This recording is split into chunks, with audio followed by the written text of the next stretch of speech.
Welcome to the Women Who Hunt podcast, where stories from the field are shared, women in the outdoors are celebrated, and we inspire the next generation of hunters.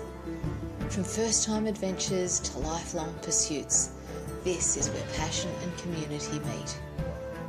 The Women Who Hunt podcast is proudly supported by Gun Traders Australia, Australia's dedicated firearms marketplace for licensed shooters and hunters. A family-owned Australian business trusted across the industry. Gun Traders brings people together through trust and connection. Here, brands don't just advertise, they belong. Now, let's get into today's episode. Welcome back to another episode of Women Who Hunt. Today I'm joined by Liv from This Is Livin. Liv's built a life around adventure, hunting, travel and outdoors and showing people what it's really like to get out there and live. A world full of four-wheel drives, camps, hunting trips, gear, life on the road, the moments that make you stop and think, yeah, this is living. Liv, thanks so much for being here, mate. Oh, thank you for having me. I love your work and I'm stoked to be here. So for people who haven't come across you before, tell us about who you are, what lights you up. Of course. So, like I said, my name's Liv and I created the platform This Is Livin probably about 6 years ago, rough about that. Time flies when you're having fun. And I pretty much wanted to create a platform in order to encourage others to kind of get out there and live their life to the fullest pretty much. And I called it This Is Livin because initially I wanted to share my story on how and why I got into it. So This Is Livin is kind of like This Is Live. And I just wanted to share like all the things that I love and all the things that sets my heart on fire, from the full driving to the spear fishing to the hunting to the camping to going away with mates on a weekend, So I wanted to create a platform for that. Like I said, just to encourage others, specifically other young girls as well, in all sorts of different industries to just absolutely send it. So been doing it for a hot minute now and absolutely love it. But it's been an adventure so far. But it's been good. So what was the moment that you were like, right, I'm going to create this platform? What was the catalyst in your brain? Yeah, so it's a little bit of a sad story. I won't get into it too much, but I lost my little sister about 7 years ago, and that was a huge turning point for me. Obviously, my world was rocked, and at that point, I guess you could say I kind of hit rock bottom. I stopped hunting, I stopped camping, I stopped four driving. I kind of hit this hole and lost myself a little bit. And I remember one day it was almost like the universe, or my sister was speaking to me somehow, but I remember feeling like the universe was giving me this kick up the bum a little bit and was like, Liv, what are you doing? Like, you've stopped doing all the things that you love, all the things I used to do with her, and she wouldn't want you to live your life like this. Like, let's go. Like, let's get into it. And at that point, I guess you could say also social media was kind of becoming a bit more of a thing. Like, there were more, I guess you'd call them like, the influencers kind of coming out there and starting to share their adventures on YouTube and Instagram and stuff. And I decided I was going to just give it a go. Like, I've always loved creating content and videos, even when I was a bit younger. So I thought that after kind of this big turnaround in my life, I wanted to put a video out there to kind of share my story and what happened with me and how I managed to come back from that and where I'm at now. And again, to help others. And I kept saying to myself, even if this only resonates with one or two people, it'd be good enough for me. And from that video that I put out on YouTube, it kind of went bananas. It blew up. The response I got from that and the amount of people I was able to connect with through that, and through all different industries, through hunting and through fishing and people all over Australia, I was able to connect with so many people, and the platform kind of started growing rapidly from there. And I met so many incredible people by putting myself out there like that. And it's like I said, it's kind of been a crazy adventure ever since, really. And it's been growing and multiplying, and it's all been changing. But very, very grateful for that, and how it all started is crazy. Because right at the very beginning would have been really raw and very exposing sort of stuff, yeah? Yeah, it was a little bit scary, I'm not gonna lie, but I kept just telling myself, I'm like, I've already been through the worst thing that I could have possibly imagined, and I can get through this, and again, like I said, if it can help one other person, I'm willing to put myself out there. And as scary as that was, the reward from that, just by feeling like I helped so many people have their voices heard, in a way through my story, was worth it. Yeah. It was 100% worth being that little bit vulnerable. So talk us through the first time you got a "You've inspired me," or "Thank you for sharing this. I don't feel so alone." Like, what did that feel like when you got your first one of those? I remember this one. I got a message off the wife of a bloke who has very similar story. Had lost his brother, and after that first initial video that I put out there sharing my story, me and my husband now started doing like more frequent videos of us either fishing or camping or hunting and whatnot. Anyway, I got this message off this wife, and she was saying, "You've all but saved my husband's life through you sharing your story." And even just you and your husband getting out there. I don't know if you've seen my husband Tommy. He's a bit of a larrikin, but he connects with so many men, like it's ridiculous. He's such a beautiful bloke, and to get a message like that off someone who, like, I think like me and Tommy, we teared up. Like, we were like, oh my god, like I never ever thought in a million years, like going back to where I was even 10 years ago or something. Yeah. Now, I never thought in a million years I'd have that kind of effect on a person's life. And it was like a very emotional moment, very emotional, like And incredible, but yeah, emotional. yeah, yeah. And how cool is that? And like, yeah, just that one universe kick up the bum moment to go, all right, Let's you go. need to do something. Yeah. You need Right. to get back out there, live, and you need to do your thing. And like I only had one, hunting dog at that point, but even for her sake, I was like, I need to get back out there and do what we love together. You know what I mean? Like it, it was exactly what I needed. Yeah. So talk us through your hunting. When did you start hunting? Yeah, okay. So I started hunting about 10 years ago. Yeah, Tikka's about 9 now, so it'd be about 10 years ago. I didn't grow up in a hunting family. My mum or dad didn't do it. I didn't have any older brothers that taught me. I pretty much got into it because I started dating a bloke back in the day, and it kind of grew from there. He was right into his hunting with his dogs and things like that, and I used to go out with him, and it was such a crazy experience because obviously, like, it can be pretty full on. So like that, I remember that first hunt going out with him, and he's like, just see what you reckon, see how it makes you feel, and go from there. And I was hooked straight away. And obviously, it wasn't long after that I got my own pup, Tikka, who is my big hairy like wolfhound bull Arab, and she is honestly my best friend. I've had her since she was like 6 weeks old, and she's been with me ever since, like through losing my sister and through all the ups and downs and all the crazy stuff that's happened over the last couple of years. So I haven't looked back since. But yeah, I learnt a lot of hunting through my ex, who that's probably the best thing I got out of that relationship, to be honest, my love for hunting. And I also got to learn a lot, like down to the little things on how a dog's body language, works while they're hunting, and certain traits and things that they do with that. And I just found it so interesting. And it was, like this primal thing that kind of ignited in me a little bit. And I was like, this is incredible. Like mum didn't quite get it at first. And then I used to come back from a hunting weekend, and she was like, you're glowing, like you're so much happier, like what happens out there? And I was like, it's not what you think. Like you go out there and you're just spending so much time out bush with these animals, and it's like you've got your own sort of open line of communication that no one else can really understand. And I love it. Like it's such a freeing thing, so yeah, that's how it kind of started. That's how I got hooked. And 10 years later, and we're here. Me and Tikka are still going strong, and we're growing our pack quite a bit, but we're still going good.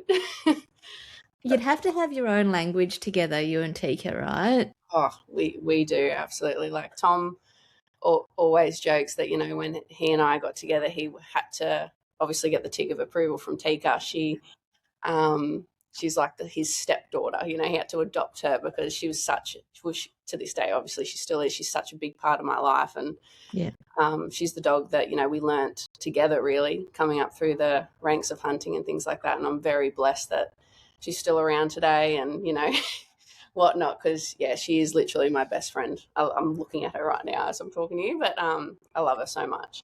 And does she light up when she knows that you're going to be going out bush? Oh, like you wouldn't believe. Like one of the things I love about I guess filming our hunting episodes and stuff is just like it's kind of like the education purposes, because so many people were shocked when I started posting videos on how excited our dogs got as soon as like that plate came out or like the buggy would come out of the shed, and they were like, oh my God, it's time to go hunting. They jumped around like crazy. Tikka howls like whoa, whoa, whoa, like carries on. And like I said, she's 9 and I'm trying to make her slow down even though she doesn't really want to. She still jumps around like a 2-year-old puppy to this day as soon as the hunting bag comes out. What a cool life she's had. Holy dooly. I've taken her up to Cape York with me a couple of times. Actually, we've been up there twice. She's been all around Queensland, New South Wales. Like we've been on some adventures together. Just saying Cape York, I watched you guys do Gunshot. Like, what was that? That was insane. Absolutely insane. I think that was a really big moment for me because I had always, like I said, I'd done Cape York before, but I'd always kind of been in the passenger seat a little bit when I was younger, and kind of just was there to, be kind of passenger princess, which is nothing wrong with that. But I always had a dream of being able to go up there in my own car and drive those Ks myself and do those tracks myself. And to do that, oh my God, like you could have heard my heart pumping from outside the car. It was so full on. And obviously the full drive 24/7 boys who we went up there with, they are just crazy, like very, very safe, but they're like loose units when it comes to full drivers. They're just there like, come on, Liv, like we're doing this. And I'm like, righto, there's no backing out now. Like we're going full steam ahead. And it was, that has to be up there with like probably one of my favorite trips of all time. It was incredible.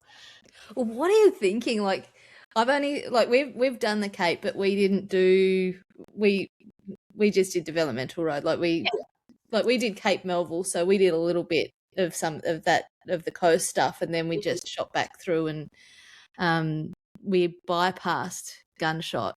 Yeah. And anytime I see anyone doing Gunshot, I'm like, oh, because we were towing a camper as well. Oh yes, so understandable. Yeah. It was not even an option. But no, every time I see it, talk me through. So were you at the beginning of the season, at the end of the season? What was it like when you were sitting up on top of there waiting for you to go? Yeah, no, so we went up because, again, like the full drive 24/7 boys love to do, they love to do things the hard way because that's what makes the best television at the end of the day. So we actually went up there at the beginning of the season. I actually think we were maybe like the second lot of cars through the telly track for the season. And those who know, obviously, Cape York and the telly track, you get big wet seasons up there. So every year the track changes. So you kind of go in a bit blind and you're not really sure what you're going to be looking at.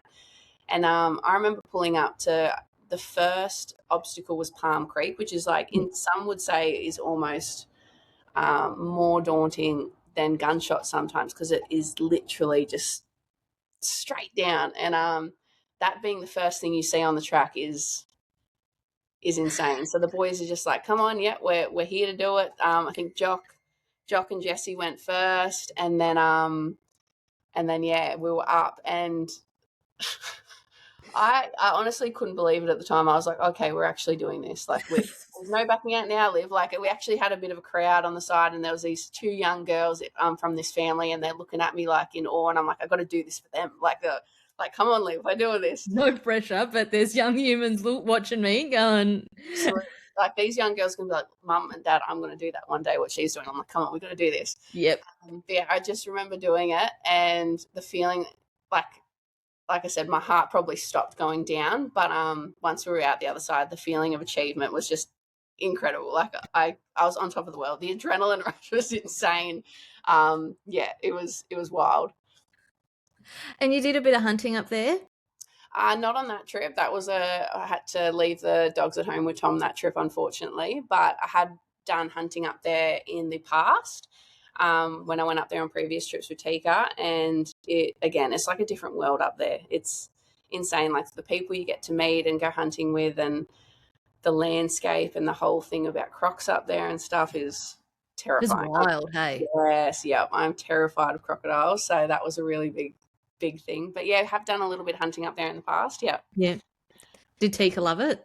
She did. She was a lot younger back then, and she absolutely loved it. Like I don't know, she was in her element. We were hunting her with her dad at the time, so she was learning a lot off him, and it was a bit of a generational thing. But yeah, she absolutely loved it up there. And then we made it all the way to the tip. I've got a photo of me and her standing at the tip of Australia together, which I love.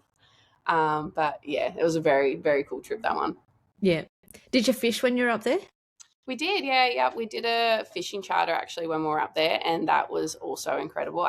To this day, I reckon one of my favourite places to go fishing up there would be Cooktown, which I know is not like right up in the Cape, but something about Cooktown when it comes to the hunting side of things and the fishing side of things is just next level. Like it's that gateway, right? Like you can smell the Cape, but you're not quite there. Absolutely. And like I remember we did a hunt there with we went out on a fishing charter, went fishing for the day, and then the bloke we met on the fishing charter, he goes, "Oh, you've got your dogs. Do you want to come back to our place for like a hunt?" He's got like this property or whatever, and we're like, "Sure." Like that's literally how we kind of met people up there. We're like, "Sure, why not?" Yep. I remember hunting there, and this mob of pigs ran into it was like rainforest country. So like I followed Tikka into the dense kind of rainforesty scrub, and again it was like I was on another planet. Like I've never hunted pigs in a rainforest before, so that was a big experience. That was something a bit different, but very, very cool all the same. Yeah, I can't even picture pigs in a rainforest. So weird, like because you walk kind of like run into the canopy, and because the canopy, like the tree canopy is so thick, it kind of blocks out the light. So I remember walking in and it literally felt like I just walked into like some sort of like a movie or something, because it was so moody. The sun was blocked out. I could see Tikka with this pig like probably about 50 meters in front of me. And it was just wild, like these huge trees everywhere. And I can remember it like it was bloody yesterday. I reckon that's a hunt that I will remember for a really long time, to be honest, because that was very, very cool. But definitely different, yeah. And so Tom, he was a hunter when you met him? Yeah, so the biggest, so he was, but he had never really had a lot of experience with hunting with dogs. Yeah, so okay. Like I said, when Tom and I got together, he adopted Tikka, and he is a shooter. Or did Tikka adopt him? Yeah, pretty much. Tikka had to adopt him, had to give the tick of approval. But yeah, when we got together, Tommy had grown up in a shooting family, so his dad and all his brothers and whatnot. He's always been a shooter at heart, chasing, rabbits, foxes, things like that, the odd pig, whatnot. And I had obviously been in love with my hunting with the dogs, like the dog and side of things. So I kind of introduced him to that, and then he kind of introduced me into the into the shooting side of things a little bit more. But yeah, like he's going to hate me for telling this story, but I remember one time, one of the first times I took him out hunting with the dogs, we came across a mob of pigs, and he looks over and he's like, "Oh, look at that herd of pigs." And I was like, "That's very sweet." I was like, "We call that a mob of pigs, not a herd of pigs," but that was a good try. He's going to hate me for telling that story, but it's just funny because I feel like one of the biggest misconceptions out there in regards to how I started hunting is that, just like anything on social media, you get the odd people who are like, "Oh, she thinks she's a hunter because she's been, dating a bloke for 2 seconds and, and he had dogs, and now she posts photos with pigs and she thinks she's a hunter," which is like, Tom and I always laugh about it because it's the complete opposite. Like I've been hunting for 10 years now, and I pretty much brought Tom into the whole hunting with the dogs kind of thing. So we always laugh about it, which is funny, but what do? You get them regardless, don't you? The trolls are look, your keyboard warriors, they keep us, I don't know, I find it kind of entertaining. Yeah, you got to laugh about it.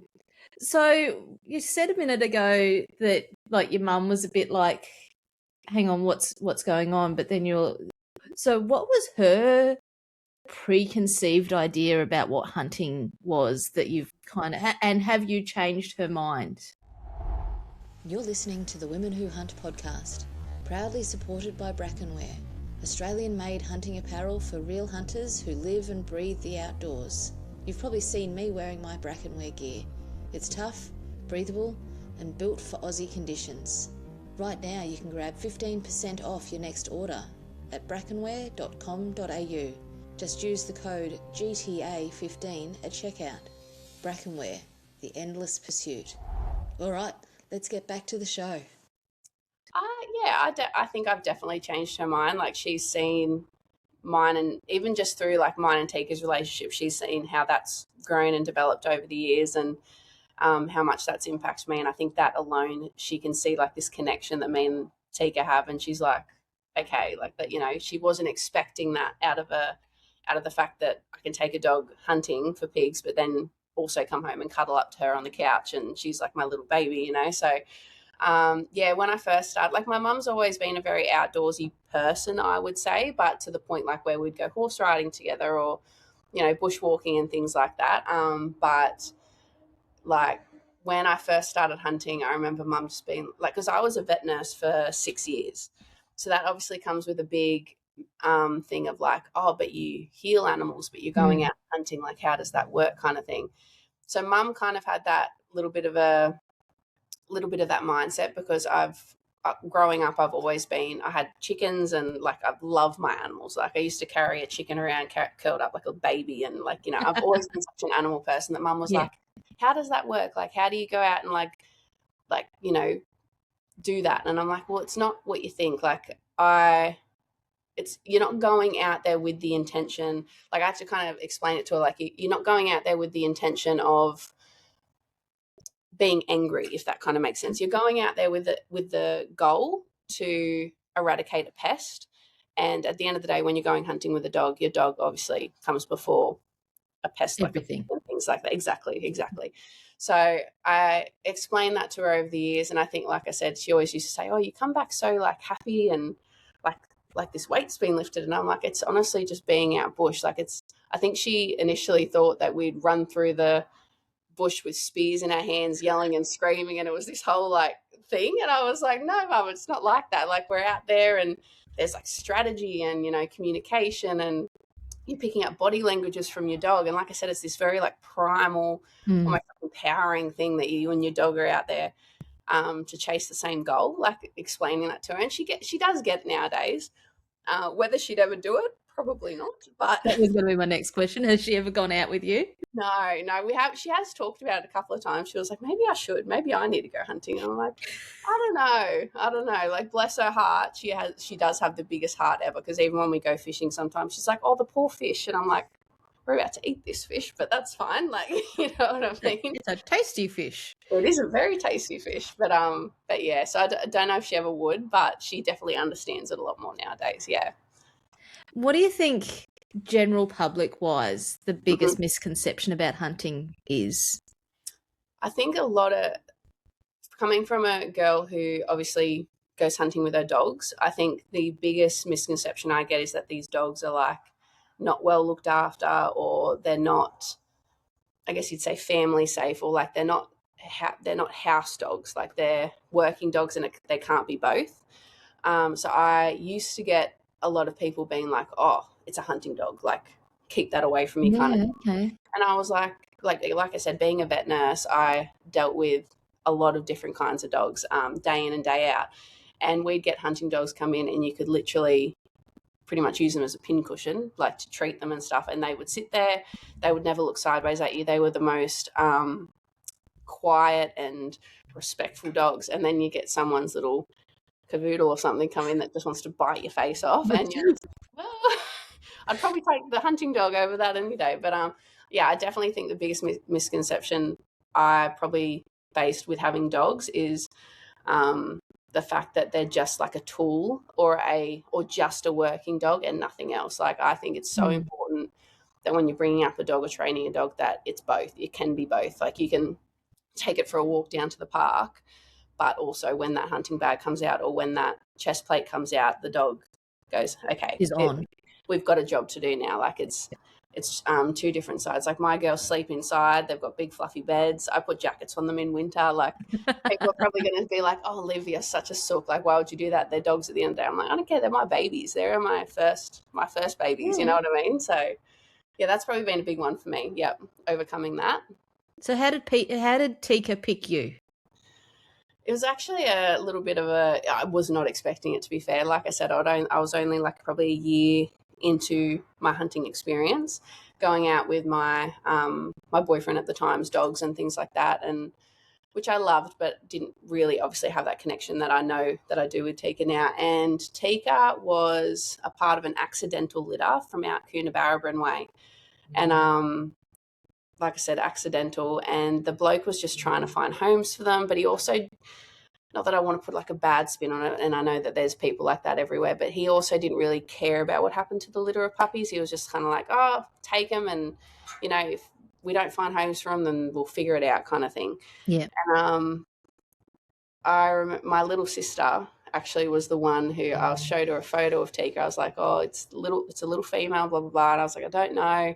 It's not really what I had in mind. And I don't know if I'm ready for my first hunting dog. And my little sister, the one who passed away, Paris, she was the one who was like, no, I love her. Bring her home. Like, she's like, if you don't want her, I'll have her. Like, she doesn't have to be a hunting dog. I'll just have her. And I was like, righto. I was like, how about I bring her home, and then I'll see if I can find another home for her, and we'll just see if it's a good fit. Like, I was just not sure at that point. And then as soon as I brought her home, I just fell in love with her.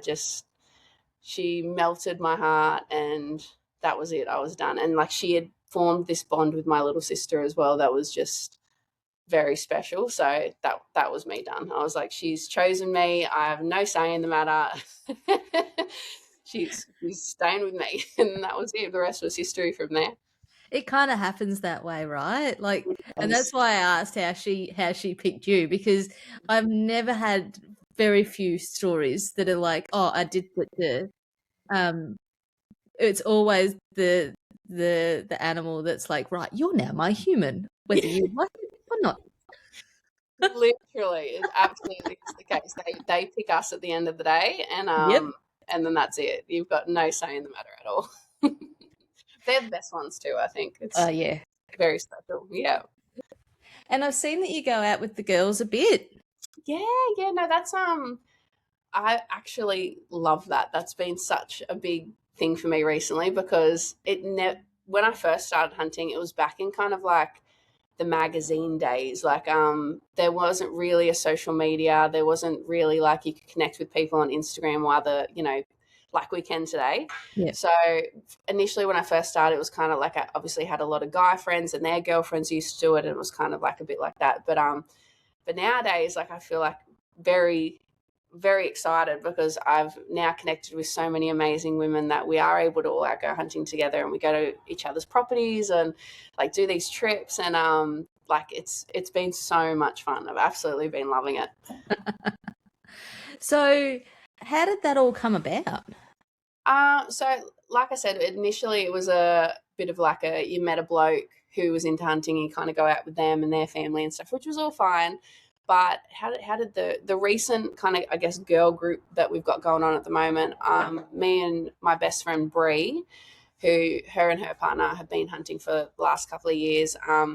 They met and a couple of other girls, and then we're all introduced and stuff like that. And I had always wanted to do kind of like a girls hunting trip for YouTube. I feel like it's not really something that's done that often or really promoted or put it out there. And I was like, I really want to promote this. Like, I really want to get like the girls out there in the industry doing it together, no blokes, and just kind of see what happens. Yep. So yeah, after Bree met these girls, introduced me to them, and we were like, let's do it. Let's give it a crack. Like, let's see how this goes. And it was the best trip I think I've ever been on. No offense to the blokes out there or Tommy or anything. Like, I love going hunting with Tommy and the boys and love getting a big group together. But something about a couple of girls out bush just with their dogs and going full send, like all like loving it together, that was just so empowering. Like, it was. There's no other word for it. Some people might think that that's a bit, you know, cringy or whatever, but it was the most empowering thing I've ever done. And like, I was so grateful that I was actually able to start doing trips like this more with the girls and stuff, which is, like I said, back in when I first started, it just wasn't really a thing back then.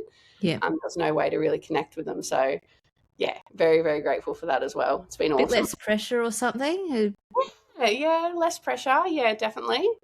But yeah, just the learning opportunities as well, like to go out. I love going out with other people and seeing how they do things, and, you know, even seeing like how other people's relationships are with their dogs, I think is really special and interesting and cool and stuff like that. Yeah. So yeah, no, it's been awesome.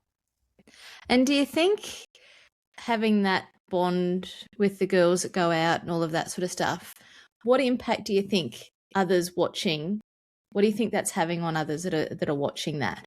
I think it's really bringing awareness to a different side of the hunting community a little bit. Like, you know, hunting, it's no secret, it's always been a very male dominated industry. And again, got nothing against that at all. Like I've learnt a majority of what I've learnt from great blokes out there in the industry who have been willing to teach me. But I definitely think that, if anything, again, even if it encourages or excites just a couple of young girls out there to be like, I'm going to do that, you know, like let's get a couple of the girls together, and like they're able to go out there and do it and drive their own Ks and go out and hunt their own pigs and train their own dogs. Like that, if that encourages like a couple of young girls out there, that is bloody unreal in my opinion. So I hope it's doing that, and I hope it's like I said, bringing a bit of a new light to it, that it is actually a thing. Like I remember the first four-wheel driving girls only trip that I did for YouTube where I filmed it, and I had a couple of blokes in the comments being like, oh, we know that there's, you know, blokes there, they're behind the scenes and you're just not filming them or showing them. And I'm like, what? Sounds like more hard work than what it's worth. Yeah, literally. And I'm like, so I think it, like I said, I think it's just showing them that we're actually out there, we're doing it, we're not just piggybacking off our boyfriends or taking photos when the opportunity arrives and pretending like we're not doing the work. Like, we're out there. And I think the other really cool thing that I didn't mention before about the girls that I'm currently going out and hunting with and doing these trips with is that they all got their partners into hunting. So same. Oh, I love it. 100%. So like same with me and Tom. They all introduced their boyfriends or partners or into the hunting with Dogs World. So when we all go out together and we do bring our partners, it's still kind of like the girls are like running the show a little bit, and the boys are just happy to come along, and they're like, yep, no worries, like we're here to help. You're like, it's great, which has been a lot of fun. It's been really, really cool. Do you think having females in the hunting space more has changed some of that culture stuff? I definitely think it has. Like, don't get me wrong, like in every industry, there's always those few people that like to make it harder for everyone else and think it's a huge competition regardless and whatnot, where I just think that, you know, there's enough land and pigs and everything out there for all of us to all be out there doing what we love or hunting and doing things our own way. And, you know, there's, like they say, there's a million different ways to skin a cat. So I think if anything, we should be learning off each other. But yeah, I do. I think it's definitely having a great impact, having more girls in the industry doing that and connecting with other girls as well by putting it out there and saying, hey, we're doing this, let's do it. Like we've had a couple of girls being like, oh, I'd love to come away on one of these trips. And so it's definitely, I think, encouraging more of that group mentality a little bit. Well, I hope it is anyway. Feels like there's almost like a shift, a platelet shift. Yeah. And it's becoming, in my brain, I don't know whether it's just because that's the circle that I live in, but it feels like the girls are kind of forging their own path and building a whole other road, not just walking the blokes' road. I agree. I 100% agree. I think there's a lot of more of the whole girls supporting girls out there, and women wanting to see other women win. And it's not like this, you know, like we're not getting pinned against each other or anything like that. It's definitely something has shifted, especially like not even just in the hunting community, but in the four-wheel drive community itself. It's a lot of shifting been going on, I reckon, the past couple of years, which has been super exciting. And that's the thing with the hunting stuff. Like, you know, someone has a cracker hunting trip. You don't go, oh man, you go, holy dooly, that's a cracker, well done, like talk me through it, let's live it, like let me vicariously live through you. Absolutely. Like I get like that too, even when my mates have like they're starting up a new pup or something like that, and like they go away on a trip on a weekend. I'm like, oh, tell me how, Max went, like did they lug? Did they do this? Did they show interest? Like I want to know. Like it gets me really excited. And I think sharing those stories and experiences and learning off each other is one of the best parts about being in an industry like this, is the fact that you can learn and grow. And again, there's a million different ways to do one thing, and I think that's one of my favorite parts about it. And is it just pigs that you target, or do you do deer, goats, foxes, and that kind of stuff? Yep. So with the dogs, it's just pigs. So they're trained to only go for pigs. And then when my husband does get his own way every now and then, when we go shooting and stuff like that, then my Tommy got brought up on sheep farms. So for him, foxes are the enemy, the absolute enemy, because they obviously target lambs and can make a huge impact to the farmer and things like that. So, when we on the occasion leave the dogs at home, we'll go out and we'll go for a shoot for deer, and we love filling the freezer with deer. Like venison is definitely up there with one of our favorite meals when we're not eating fish and the rest of it. Like if we could live off what we caught alone, I would be very happy. We both would, I think. But deer, foxes, rabbits. At the moment, like the farm that his parents have out west, there's just a huge influx, or there's a huge drought potentially coming. So we're really trying to win the war on who is eating our grass, if you know what I mean. So when it comes to like the rabbits and things like that, it's like, we're trying to win the war on that a little bit. But yeah, love it. And having a vet background, you would have firsthand seen the impact that those pest animals have on your livestock, yeah? Yeah, absolutely. I used to work in a pretty rural veterinary clinic. So you would, even being out on the farm and stuff, you'd see what pigs would do to young livestock and things like that. And it was absolutely devastating. Or even to see what they do to potential crops that have been growing, and the frustrations that the farmer and the ag world goes through from those pests is just, it can be absolutely devastating and just so frustrating.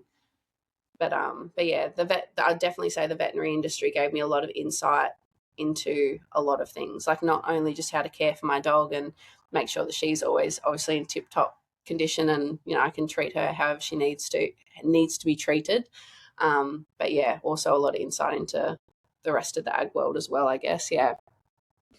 And so flicking back to the venison, have you got a favorite recipe? Or you can't go past, especially now that we're getting into the cooler weather, I love a slow cooked meal. Like you just chuck it all into the slow cooker, come back 8 hours later, and the whole house smells like it. It's honestly one of my favorite things. I'm such a foodie.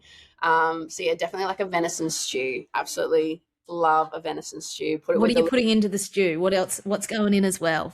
Everything, like potatoes. Actually, I've started trying, if you haven't, you need to try this. This is a hot tip, little cooking hot tip. Put gnocchi into your stews, but like do it in the last half an hour. So like the little gnocchi potato pasta balls, put that in like the last half an hour with your stew, and oh my God. No way. I would never have thought of that. It's so good. It's kind of like a bit of a substitute for your potato, but it's just so like, how it absorbs the flavor and everything is just, you'll think little powders, little clouds of goodness that's sitting in the stew. Absorb all the flavor. It is so good. So yeah, 100% up there with one of my favorite things to cook at the moment. Speaking of actually eating live game, this is a funny little story. The night before Tommy and I got married out at the family farm, we had everyone, like it was like a smallish wedding, probably about 60, 70 people, but everyone camped at the farm the night before the wedding. It was like very kind of rust-coated, yeah. But the week before, we went and shot a boar, which we ended up like dressing and everything like that and looking into, and it was a really, really healthy little boar. So Tommy being Tommy, he said he wants to hang it and he wants to cook it up next weekend for all of our wedding guests. The night before our wedding, I was so stressed because I'm like, we're going to give everyone food poisoning, including us, and this is not going to be good. Anyway, did you scald it or did you skin it? Yep, skinned it, like prepped it, everything, did it all, and then we put it in a couple of like the camp ovens, like that you cook in the fire, and we slow cooked it for the whole day, for the night before our wedding, when everyone was camping and, you know, having a couple of beers and listening to music and stuff. And we I don't think he actually told a lot of people that it was wild boar until after they ate it, but our mates loved it. They were like, "This is actually really good." I'm like, "Yeah, you wouldn't expect it, but it was actually really, really good." Obviously, wouldn't recommend doing that with a lot of wild pigs. Obviously, you got to make sure you You got to prepare know where they're coming from. research and stuff. Yeah, but yeah, that was a bit of a wild cooking story. That one, I was like, this could go one of two ways, but thank God. It went the way you wanted it to go. Exactly. Yeah. But it tastes different, like the wild boar. Like we go to a property near Gympie there, and he's got the wild boars that go on his property, but there's also a feedlot, so you kind of know, and there's just a track of where these pigs go. Yeah. And we went to the farmer's place for dinner one night, venison and wild boar, and oh my goodness, it was just so good. It was amazing. Yeah. See, I'm for it. I'm for it 100%. If it's prepared the right way, and you know that they've been on like good food and things like that, and they're healthy animals, I'm all for it. Like, it's great. Yeah.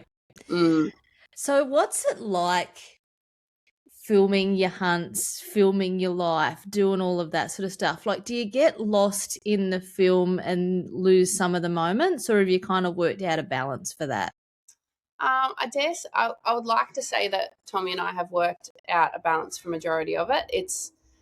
It's interesting because, like, Tommy and I, besides doing the social media stuff together, we also run a diesel performance business together. So that's like our 9 to 5, you know, Monday to Friday thing. We run a business together, which is a lot to start with. And then obviously every weekend we're either going hunting or fishing or camping or forward driving together. So we're together literally 24/7. And then to add cameras and filming on top of that, like we're not divorced, so I feel like we're doing really, really well. But Who does the editing? I do the editing. Tommy's pretty much just like the main personality. Like, everyone loves him. He's he's cut the mullet off currently, but when he had his mullet and he was just like I said, an absolute larrikin. He's just kind of like guest stars on the show, and he runs around like sometimes with a GoPro on his head when we go hunting, and just makes his own little footage adventures up, and he just does his thing, which is very, very entertaining. I think when I think of Tommy, I think of the purple jelly bean. I don't know why, but like, do you know what I mean? Like, or the blue jelly bean. Like, he's like full guts. You can't unsee him.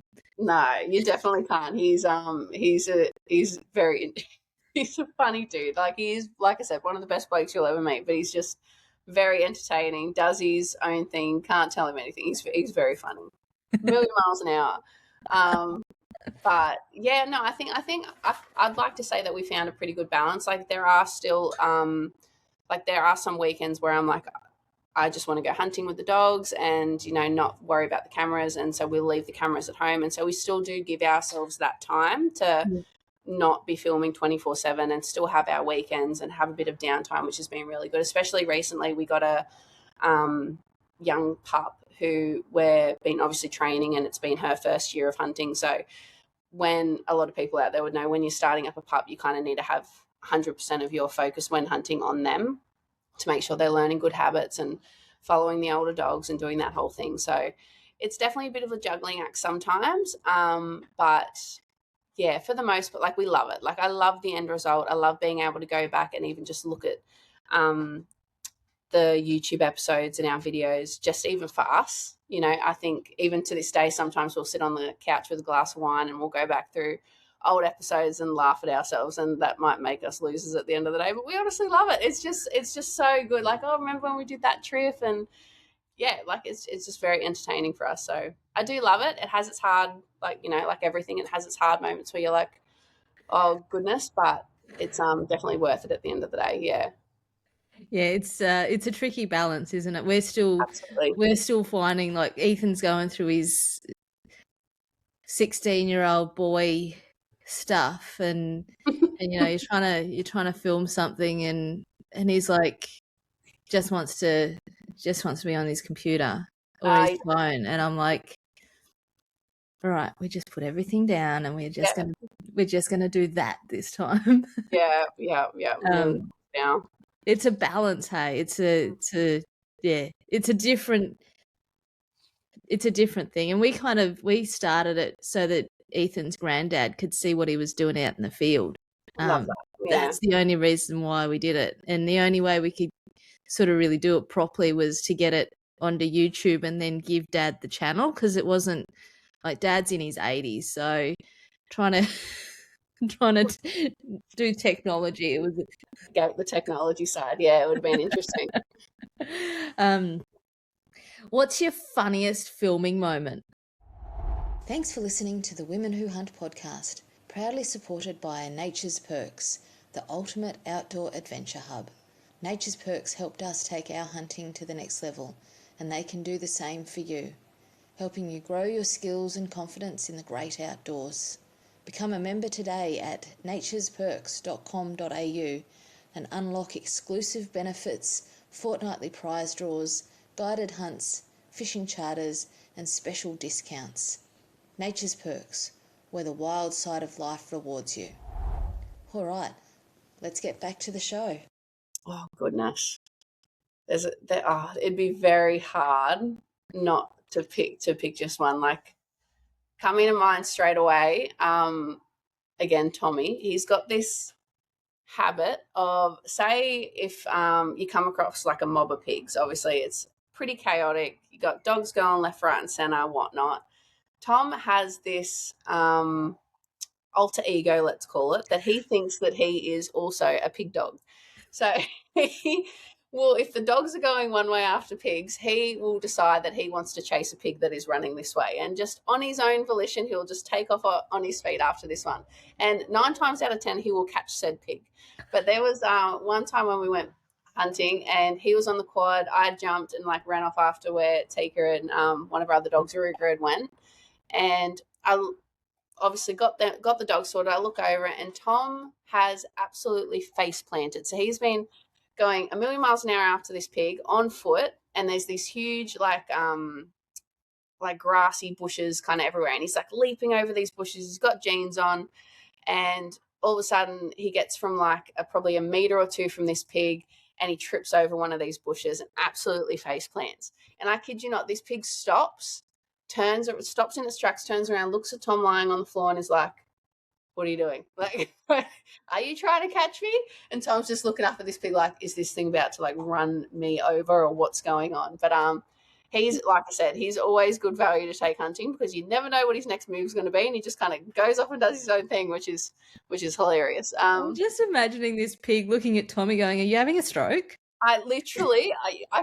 It was like a cartoon. Like, this pig stops in its tracks, turns around like a meter from Tom, and is like, "What are you doing? Like, you're on the ground. You were chasing me. What's going on now?" I'm so confused. This human is doing something so weird. Literally, it was so entertaining. But yeah, that, I don't know. Like I said, he's always entertaining to bring my own hunt, because you never know what's going to happen. There was another time that I was just thinking about too, but I might have to come back to you on that one. It's like slipped out of my brain. Oh goodness. Oh, that's right. Sorry. Another recent time, and this is, I think, speaks volumes on what kind of relationship Tikka and I have, but it was pretty entertaining. We were hunting on a mate's property, and we had the thermal out, and we spotted a bit like a mob of pigs down on the flat, and we were kind of like up on this hill. Couldn't drive down to where the pigs were, so me and my mate Rayon decided we were going to walk the dogs down onto the flat, and it'd be a good like training moment for the young dogs, and kind of go from there. And Tommy decides he's going to stay up in the car and watch everything from the thermal. I was like, no worries, me and Rayon will walk down with the dogs. We get down onto this flat to roughly where the pigs were last, and Tikka and the dogs take off. And I was like, all right, they're on the scent, they're going. So I'm just following them on the tracker, and I'm waiting to potentially hear the hit up and whatnot. Next minute, I'm walking in grass probably like up to like chest height. It's long grass. Next minute, I hear this grunting, like a cranky grunting noise. And I'm like, Rayon, my mate's probably 100 meters to my right. I'm in the dark by myself. And and I can just hear grunting and I can't see anything else. And I'm like, oh no, my time has come. This is it. Those pig's about to come out from somewhere and bloody take my legs out.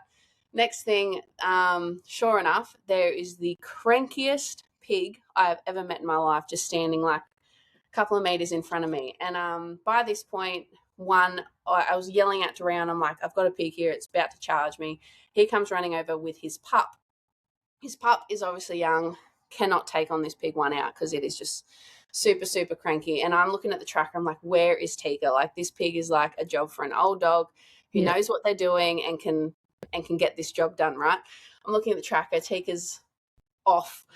And I'm on her own mission, Mum. Yeah, You're on right. her own mission. I'm like, this is it. And Tom's up on the thermal, like, are you okay? I'm like, I am about to get eaten by this pig. Like, it is not okay.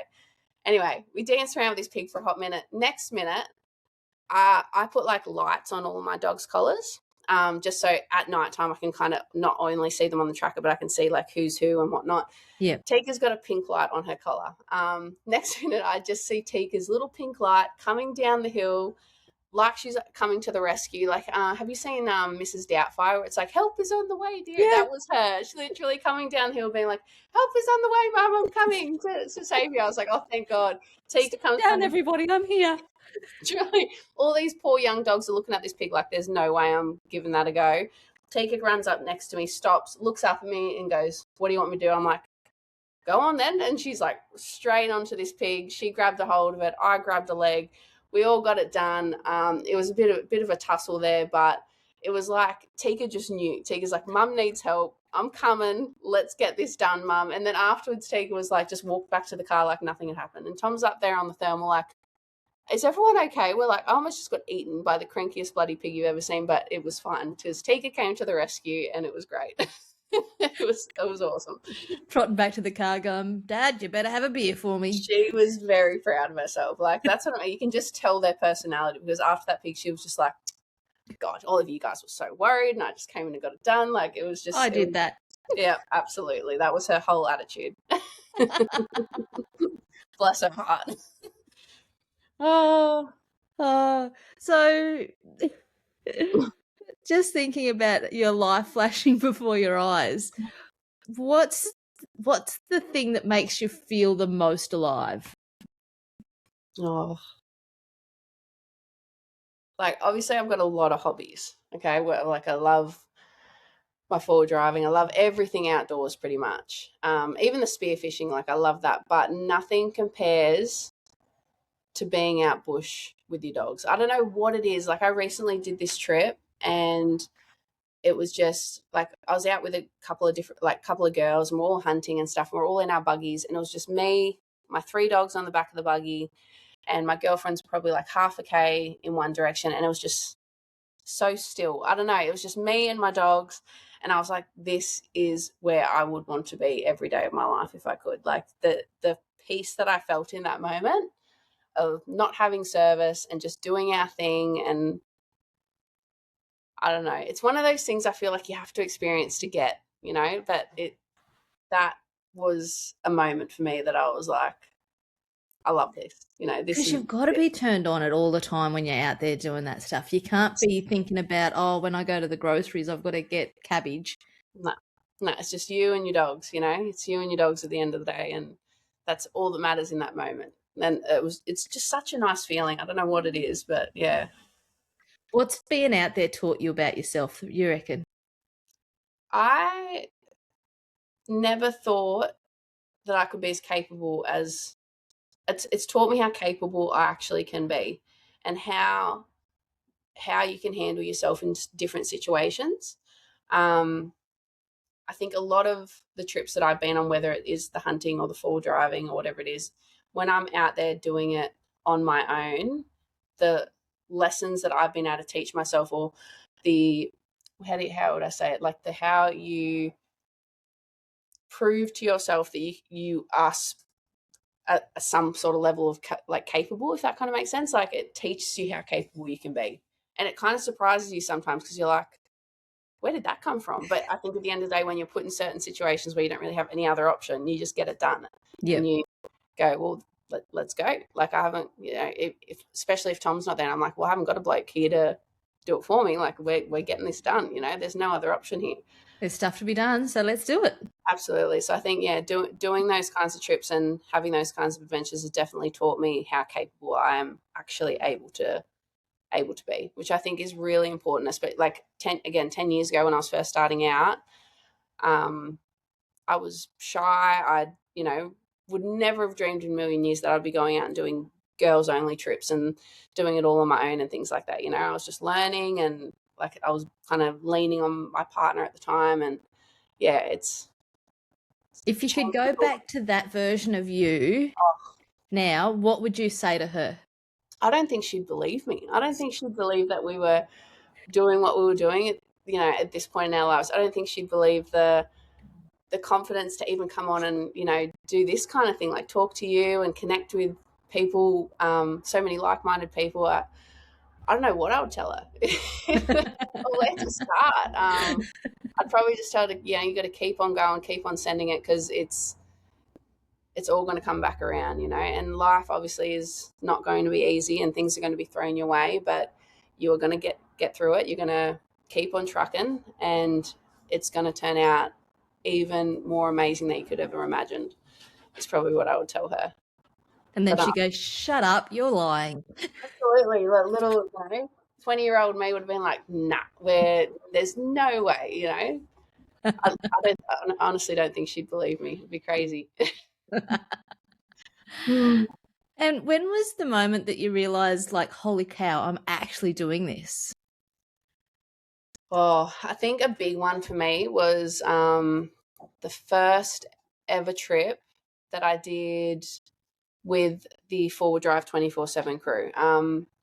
As a woman in, again, like a male-dominated industry and stuff, and kind of coming up through the ranks and just speaking my truth and doing my thing on social media and seeing kind of where it took me, to go away on a trip like that, and to also complete a trip like that. I remember driving home from the Vic High country after spending, 3 or 4 weeks down there, away from Tom, away from every security that I did have, and completely put myself out there bare, with a bunch of blokes that I'd kind of just met, and we were, you know, like I was just putting my faith in myself to be like, Liv, we're going to get this done. Like, I was driving home from that trip, and I had the biggest moment where I just cried, and I was like, I feel like I did it. Like, it was this pinnacle for me in my career, I guess you'd say, or on this journey, because I used to, you know, watch the boys on Forward Drive 24/7 and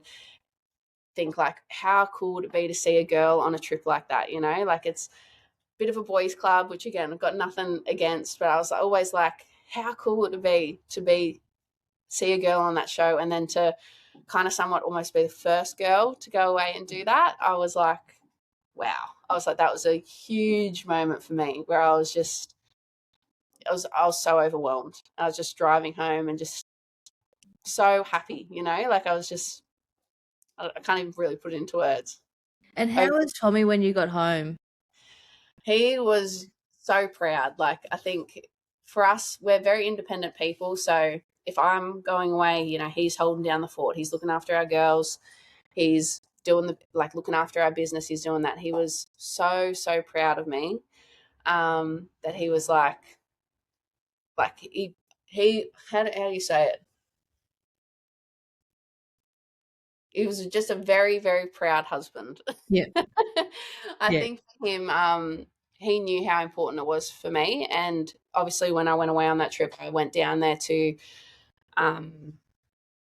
promote our business, like market our business. And for him, he was just, he's like, you killed it. He's like, I'm here, you know, keeping the doors open and we're running, and you're down there promoting our business, which is like massive.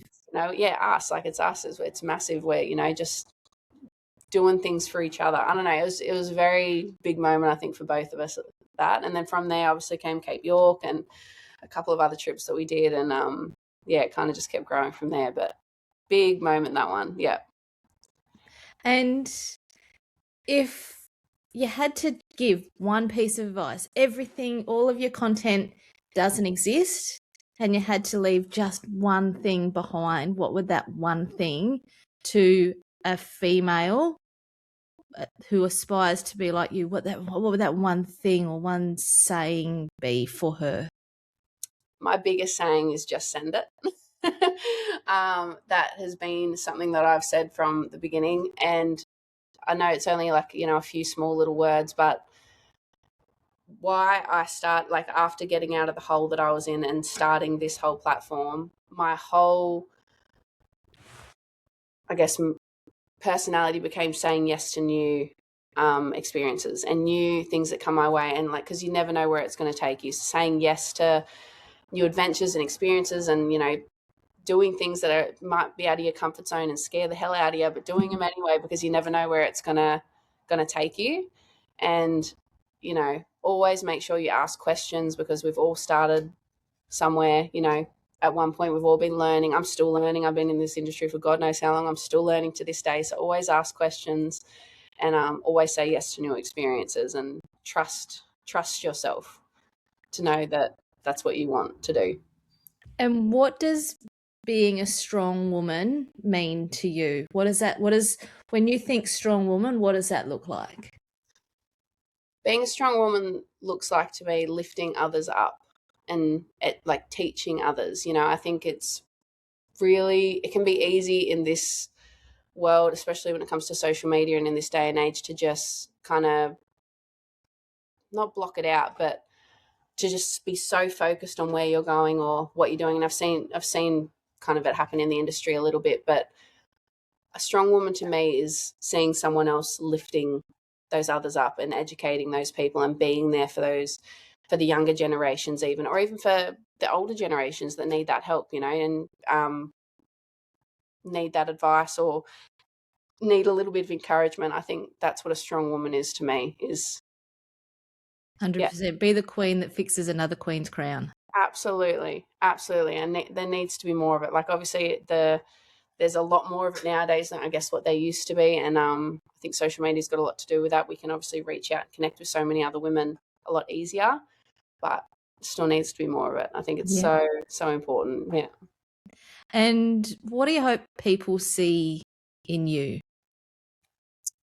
I hope that when people look at me, they will see a girl who, despite what's been thrown at her, like, I don't want them to look at me and see a sad story. I want them to look at me and be like, good on her. Like, she had some really hard times thrown her way and she was able to overcome it. And through that, she has helped others, or, because she's overcame it, I'm also able to overcome it. And I hope that's what people see when they look at me, is a story, but also a lesson on what can be achieved when you do say yes to life and really put yourself out there and just go full send into it and do it.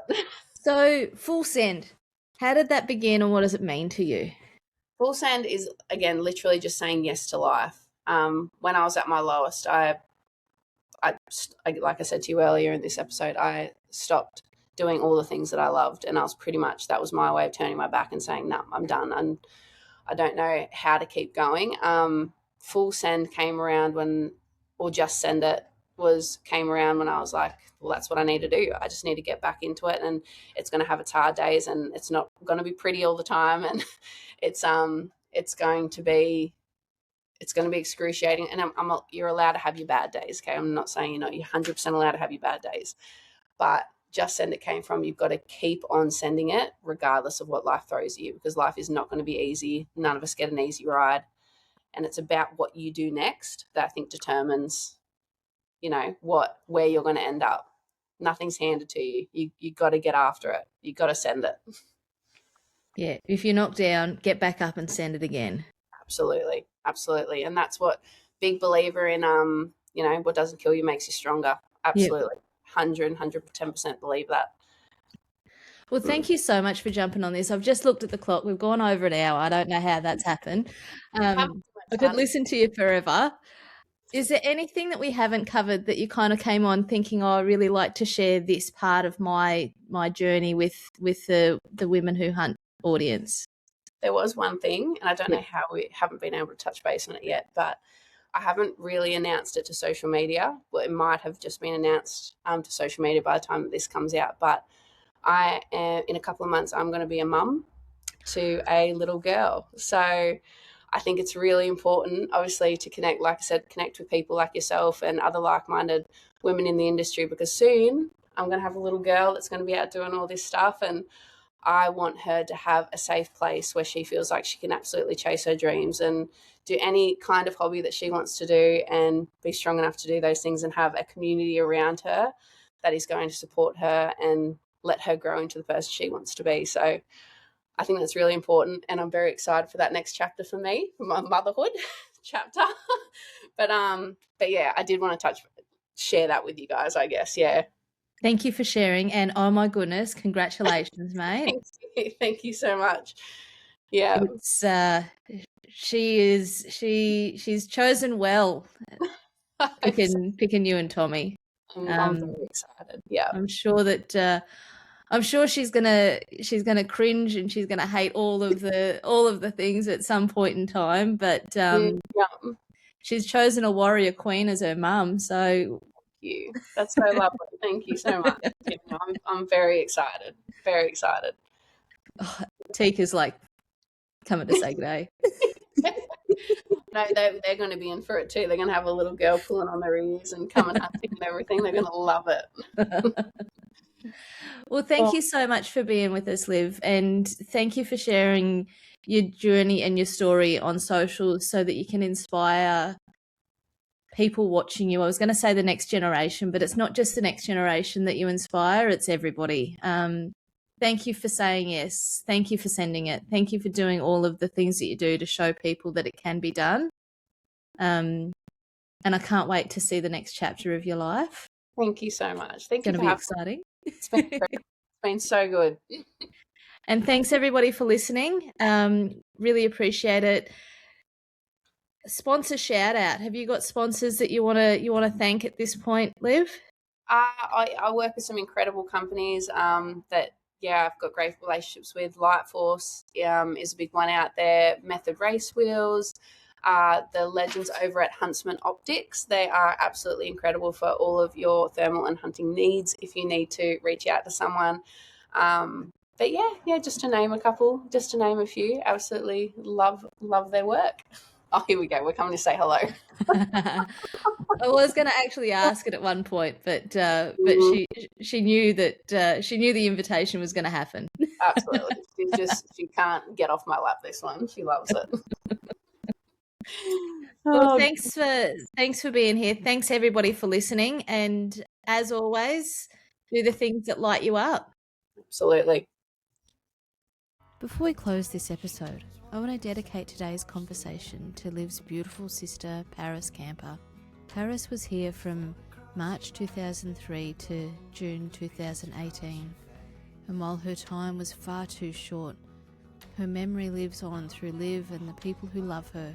This episode is dedicated to Paris with love, respect, and remembrance. Thanks for listening, and thanks for being part of this community. Women Who Hunt exist because of real stories, real experiences, and women backing women. A huge thank you to our guest for sharing his story with us. If you enjoyed this episode, please follow the podcast and share it with someone who'd appreciate it. And head over to womenwhohunt.com.au and become part of the community. Until next time, take care and keep